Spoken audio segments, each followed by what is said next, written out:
Questa è una mostra che gioca su un titolo particolare, che è The Social Drawing, che proprio perché sono disegni sociali, disegni che hanno a che fare con la nostra realtà.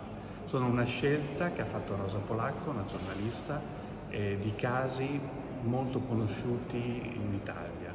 Sono tutti casi che hanno a che fare con i diritti umani, che vanno dalla privazione di libertà, dalla negazione dell'espressione di parlare, di dire le cose, e anche dei femminicidi in Italia, di cui c'è una sezione molto particolareggiata e accurata.